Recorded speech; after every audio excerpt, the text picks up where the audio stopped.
We are joined in studio as promised by DJ Seme. Unaweza kuwa ukienjoy mixes zake pale Mixcloud, YouTube, all around, playing in person at a gig near you. And now he's getting into the production realm. He's got new stuff coming out and we're going to talk all about it. But karibu. Welcome to Nation FM and to NTV, Seme. Thank you guys. Thank you guys for having me, bro. It's so good to have you. First of all, I just love, you look like an artist. There's in Swahili, when you say msanii, there's just a look that artists have, and you it's just all Naija boys. Yeah. Naija boy look fresh. You say, talk to us. How do you ordinarily introduce yourself? Yeah, also my name is DJ Seme, aka the coolest DJ in Africa. You already know. Tell me about finding your way to Kenya and then to the Kenyan music scene, because those are two very different things. Tell me what that journey was like, and of course a little bit of your background as well. Okay, yeah. I'm from Nigeria, born in Lagos, raised in Lagos. So I'm a Lagos boy. Yeah. So my first time I've been in Kenya, I was traveling to Dubai. So I have a stopover in Kenya. So that night we can't be able to fly. So they said they just give us a space in town. So I was sleeping. So I was bored. As a DJ now, okay. I went to reception that where can I get the shot? They're like, yeah, sure you can. So they call a cab for me. So I was in one club in town. Then it's called Resorts. You're already a local now. If you're Resorts, made in Nairobi now. You're not made in Lagos. Or if you've gotten to Resorts, you're in Nairobi. That was I think 2012, 2013. Yeah. Wow. So I got to the club. They are playing that song, and they are playing Nigerian music those P Square, the band, and people are singing along. I was shocked, wow. We even have the Nigerian accent when you're singing your song. Yeah, we do. Your last class.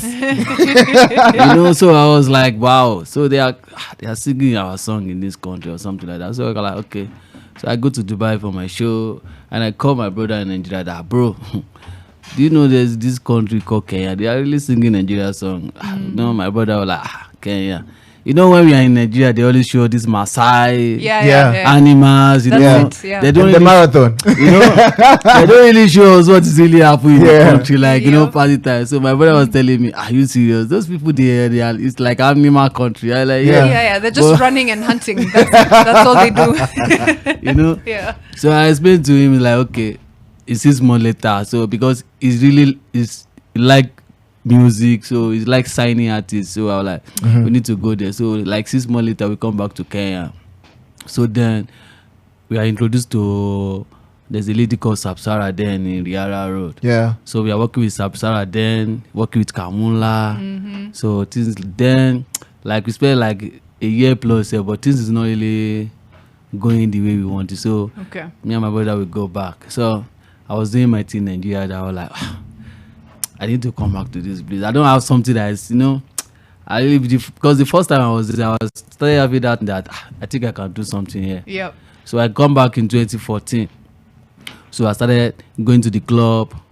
I play almost a year free show, just going to the club. I can telling them I can give you an hour set. 30 minutes set, 1 hour set, and for free. Yeah. For a year, even back home. Hey, that is passion at its best. Even back home. You're worried what's happening. Is it a Kenyan lady who's put some juju on you? Because how can you play for free? For a year. Because then it's very hard for you it's very hard for a club owner to believe on you, a promoter to believe on you. You just come from another country. Okay, what you can do, we have someone that can do it too. Let me show you. Let me show you. So it's very hard. Even back home, my mommy is because I always call my mommy for bills every time.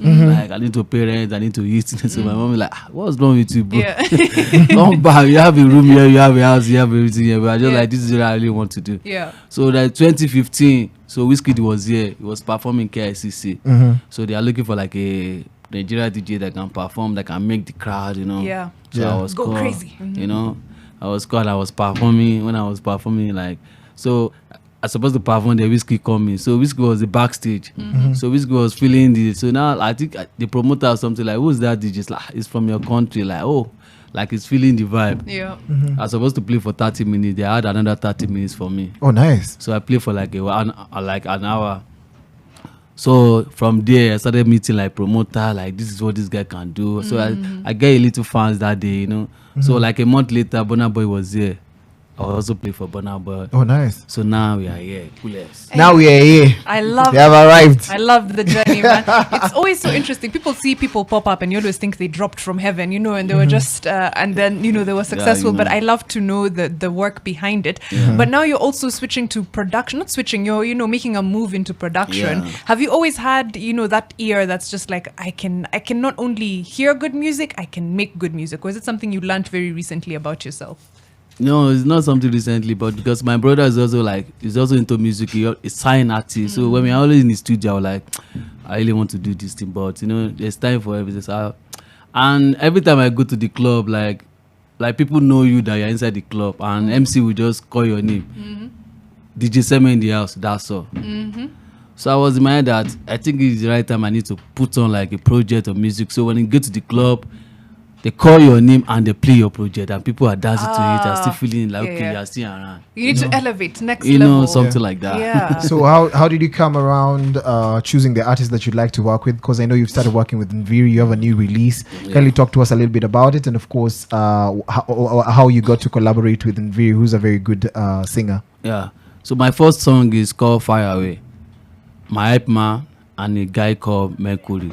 So the first time when I started looking for like a producer I can work with, so I met a Logos. It's called iLogos. So I started working with him, like, okay, send me this song, send me this beat. I was like, no, I don't feel this thing. Because I know DJ, you know exactly what you really want. You have the ear, yeah. So my first single was called Fire Away, feature Mercury and my hype man. So I go back and talk to my producer that I really want to drop more song. After 3 months, he's like, okay, I have something. He sent me like even like 3 beats. I was like, no, I'm not feeling this beat. I don't want beat like, okay, this is the beat people are listening to by in less than 6 months or 4 months, they stop listening to it. Like, I want something that Afro that people will like continue listening to it like, forever. So I get to the studio with him. I was like, something like this. So he make the beat. I was like, okay, who do you think we can put on this beat right now? So he said maybe BM and BM is like my bros, like my G. So I reached out to BM then that, bro, I have something for you, man. It's like, say, man, okay. Right now, I'm trying to drop my album, and I'm, South East got a lot there, going got a lot on. going on. Like, okay, bro, I understand, man, I got you. So then I was not really close to Viri, so my producer was like, I know Viri, I can talk to him. So he sent the beat to him. Viri was, so I don't know, like he liked the beat already. Like, he loved it. He loved the beat. Like, okay, can we do the song? Like, okay, now we can do the song. But me, I was in TSA for a show. So when I get back, imagine Viri have done half of the song. Oh my God.